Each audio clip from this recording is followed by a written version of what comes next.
Hello everyone, welcome to my channel. तो आज हम करने वाले हैं अपने कॉम्प्रिहेंशन पैसेज के सेट नंबर 5 को। और इससे पहले मैंने 4 सेट्स ऑलरेडी करवा दिया है। तो अगर आपने उसे नहीं देखा है तो आप उसे देख सकते हैं। सारे एग्जाम के लिए इंपॉर्टेंट रहेगा ये आपके। ठीक है। तो अच्छा, आज का जो हमारा कॉम्प्रिहेंशन पैसेज है वो देख लेते हैं। ये देखो, ये हमारा आया हुआ है एसएससी सीपीओ 27/6/2024 में आया हुआ है। ये आया हुआ है हमारा, देखो, जून 27 जून 2024 को फर्स्ट शिफ्ट में। ठीक है। देख लेते हैं कैसा है ये हमारा कॉम्प्रिहेंशन पैसेज। तो स्टार्ट कर लेते हैं। देखो,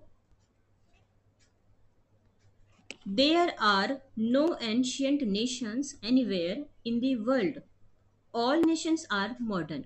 तो देखो, यहाँ पे बात हो रही है कि पूरे वर्ल्ड में ना कहीं पर भी एंशियंट नेशंस है ही नहीं। सारे जो नेशंस है वो मॉडर्न है, एंशियंट नेशन कोई है ही नहीं। अच्छा, एक चीज और बता दूं, हमें कॉम्प्रिहेंशन पैसेज के अकॉर्डिंग चलना है। जो भी उसमें लिखा गया होता है हमें वो सारा करेक्ट मान के चलना है। ठीक है। तो ऑल नेशंस आर मॉडर्न। तो यहाँ पे बात हो रही है कि जो सारे ही नेशंस हैं वो मॉडर्न है। Ancient Greece, ancient Egypt, ancient India, all of them may have had great civilizations whose architecture, art, and literature are object of admiration, but they are not nations। तो देखो, यहाँ पे बात हो रही है कि ये जो हमारा एंशंट ग्रीस है, एंशंट इजिप्ट है, एंशंट इंडिया है, ये सारे ही, इन सब का ही एक ग्रेट सिविलाइजेशन, एक इसका ग्रेट सिविलाइजेशन रहा था, जिसके कि आर्किटेक्चर, यहाँ का जो आर्ट है, यहाँ का जो लिटरेचर है, यहाँ के ये सारे ही एक एडमिरेशन का ऑब्जेक्ट बन गया, एक मतलब प्रशंसा का, एक प्रशंसा करने वाली चीज बन गई है। But they are not nation. But ये जो हम पढ़ रहे हैं ना, जैसे ancient Greece, ancient Egypt, ancient India, ये सारे नेशंस नहीं है। ऐसा हमें ऑथर बोल रहा है कि ये नेशंस नहीं है। ठीक है। अब देखो, to realise this truth you will have to forget for the time being the history you were taught at school। देखो, इसको, इस ट्रूथ को रियलाइज करने के लिए हमें वो सारे ही हिस्ट्री, हम हमें वो सारे हिस्ट्री को भूलना पड़ेगा जो कि हमें स्कूल के टाइम में पढ़ाया गया था।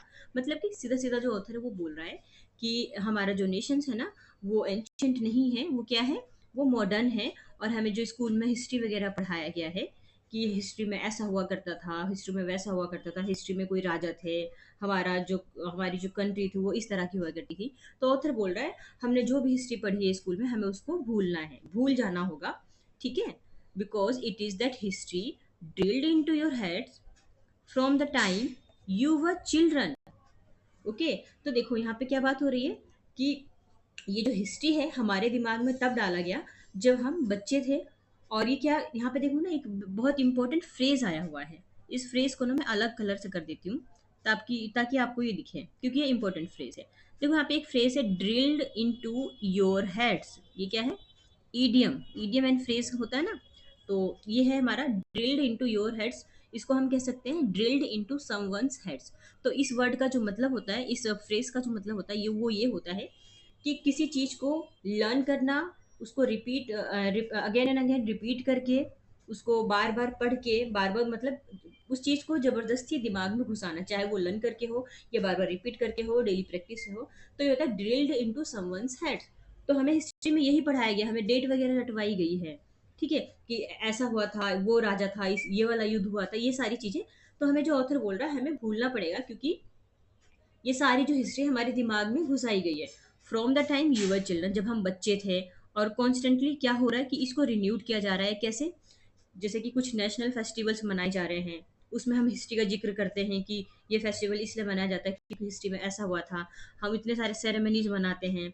और हम नेताओं के जो स्पीचेस हैं वो देखते हैं, नेता स्पीच दे रहे हैं कि इस दिन ये हुआ था, इतने साल पहले वो हुआ था, ये हमारे हमारे लिए एक बहुत बड़ी हिस्ट्री बन गई है। ऐसा करके हम सुनते हैं ना नेताओं से। हम पुराने जो नॉवेल्स पढ़ते हैं उसमें भी काफ़ी सारी हिस्ट्रीज होती है। हम मूवीज़ देखते हैं अगर पुराने टाइम की, तो उसमें भी, उससे भी पुरानी हिस्ट्री वगैरह दी होती है कि ये जो मूवी है इस थीम पर बेस्ड ऑन है, ऐसी घटना घटी थी हिस्ट्री में, कुछ इस तरह से। हम टेलीविजन टीवी सीरियल्स भी देखते हैं, उसमें भी पुरानी चीज़ों के बारे में बताया गया होता है। ठीक है। That make it seems obvious to you that your nation is ancient. तो ये सारी चीज़ें हमें बता रही है, हमें कहीं ना कहीं ये जताती है ये सारी चीज़ें कि जो हमारा जो नेशन है ना वो एंशंट है, हमारा जो नेशन है वो क्या है, पुराना है। ठीक है। क्योंकि हमें सिखाया ही बचपन से ये गया है। ठीक है, अब देखो आगे क्या है। इन actual fact it's not true, but author कह रहा है कि एक्चुअल में मैं बताऊं तो ये सारी चीजें सच नहीं है, ये ट्रू नहीं है। Your nation is not indeed, no nation on earth is ancient. तो वो कह रहा है कि जो हमारा नेशन है ना, वो इंडीड नहीं है, और हमारे जो अर्थ है ना, उस हमारे पूरे अर्थ पर कोई भी जो नेशन है वो एंशियंट है ही नहीं। कोई भी जो नेशन है वो पुराना नहीं है। Only modern people can imagine that वे। जो यहाँ पे जो मॉडर्न पीपल रहते हैं, जो आज के टाइम के जो लोग रहते हैं, वही इस चीज़ को समझ सकते हैं, क्योंकि सारी चीज़ें बदल चुकी है। तो वो कह रहा है ऑथर कि मॉडर्न पीपल इस चीज़ को समझ सकते हैं कि कोई भी चीज़ जो है वो एंशियंट नहीं है, सारी चीज़ें मॉडर्न है। ठीक है, तो हमें क्या करना है, जो हमें ऑथर बोल रहा है हमें वही मान के चलना है, उस चीज़ को ही हमें सच मानना है। ठीक है, आगे देखते हैं। देखो हमारा ये पैसेज खत्म हो चुका है। क्वेश्चन आंसर की तरफ देख लेते हैं थोड़ा सा। देखो ये क्या है। Find out the correct antonym of the following words. Realise, realise word है, इसका हमें एंटोनिम बताना है। रियलाइज का मतलब क्या होता है, महसूस होना, फील होना। ठीक है, देखो यहाँ पे क्या आंसर हो सकता है इसका। कॉम्प्रीहेंड, कॉम्प्रीहेंड करना, बहुत बड़ा करके बताना, ये नहीं है। मिसअंडरस्टैंड होना और अंडरस्टैंड होना, ग्रास्प तो नहीं होगा। अब देखो हमें क्या करना है, हमें एंटोनिम बताना है रियलाइज का। फील होना, महसूस होना, यानी कि महसूस नहीं होना, इसका ऑपोजिट हो जाएगा, यानी कि मिसअंडरस्टैंडिंग हो जाना ना, हमें कुछ पता ही नहीं चला, हमें समझ ही नहीं आया। तो मिसअंडरस्टैंडिंग इसका जो ये है, ये करेक्ट आंसर हो जाएगा, मिसअंडरस्टैंडिंग। ठीक है, तो ये आपका करेक्ट आंसर है। नेक्स्ट पे चलते हैं। देखो नेक्स्ट हमारा क्या है, ये है which of the following statement is correct. इनमें से कौन सा स्टेटमेंट है वो करेक्ट है, हमें बताना है। Novels, films and speeches of the leaders celebrated the modernity of Nations. बिल्कुल गलत, क्योंकि मॉडर्निटी को नहीं बताते हैं, ये एंशियंट को बता रहे हैं। तभी तो ये सारी चीज़ें पुराने, मतलब नॉवेल्स में, फिल्म्स में, स्पीचेस में, लीडर्स के स्पीचेस में वो सारे एंशियंट चीज़ें बता रहे हैं कि ऐसा हुआ था, इसलिए हम ये वाला त्यौहार जो है वो सेलिब्रेट करते हैं, हम ये मनाते हैं। तो ये आंसर नहीं होगा। ठीक है, history books should be read again and again because they celebrate ancient nation. No, ancient nation का तो बताना ही नहीं है इसमें, है ना, मतलब हमें करेक्ट बताना है ना। तो ऐसा तो कहीं नहीं बोला गया कि हिस्ट्री के लेसन्स को बार बार पढ़ो क्योंकि वो एंशियंट नेशन नहीं। ओनली, देखो हमारे पैरा में ऐसा कहीं नहीं लिखा था, ये इसलिए गलत है। देखो सी क्या है, only modern people can imagine the existence of ancient Nations. Ancient की तो बात नहीं हुई, मॉडर्न पीपल तो मॉडर्निटी को बताएंगे ना, तो ये भी गलत हो जाएगा। अब एक ही बचता है तो ये सही होगा डेफिनेटली, बट फिर भी हम इसको पढ़ेंगे। ये क्या है, ancient India is an ancient civilisation but not an ancient nation. देखो जो एंशियंट इंडिया है ना, वहाँ पे एंशियंट सिविलाइजेशन है, बट ये कोई एंशियंट नेशन नहीं है। तो ऑप्शन नंबर डी हमारा करेक्ट आंसर हो जाएगा। ठीक है, नेक्स्ट पे चलते हैं। नेक्स्ट है हमारा, why does the author of the passage ask us to forget the history that we were taught at school. वो हमें क्यों बोल रहा है कि हमें वो हिस्ट्री को भूलना होगा जो हमें स्कूल में सिखाया गया है। तो देखो, because the history book taught us that there are no ancient nation. बिल्कुल गलत, हिस्ट्री बुक में तो ये बताया जाता है ना। Because only the modern people can imagine that वे।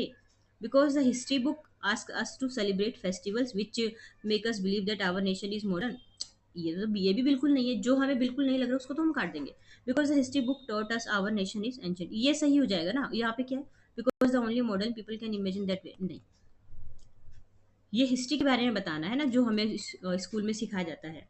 ठीक है, ओ सॉरी, उसको बता रहे हैं कि इसको हमें फॉरगेट करना है जो भी हमें स्कूल में सिखाया गया था। क्यों, क्योंकि हमें बताया गया है कि जो हमारी बुक में ये बताया गया है कि जो हमारा जो नेशन है वो एंशियंट है। ठीक है, तो ये आंसर करेक्ट हो जाएगा ना, ये वाला नहीं होगा, इसका आंसर डी हो जाएगा। नेक्स्ट पे चलते हैं। नेक्स्ट है हमारा, देखो ये है, what does the expression drill into your heads.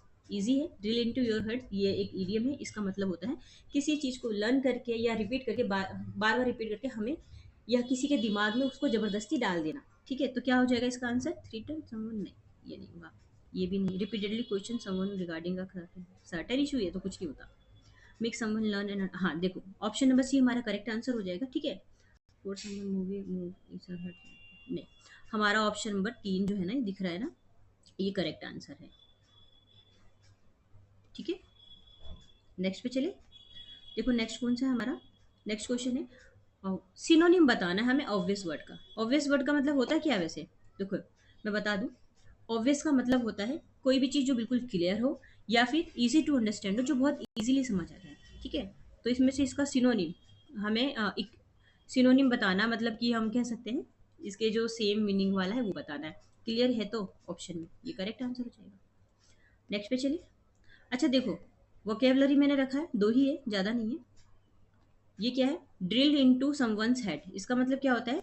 Make someone learn और understand something by repeating it. Okay. Indeed इसका मतलब होता है टू कंफर्म और agree with something that has just been said.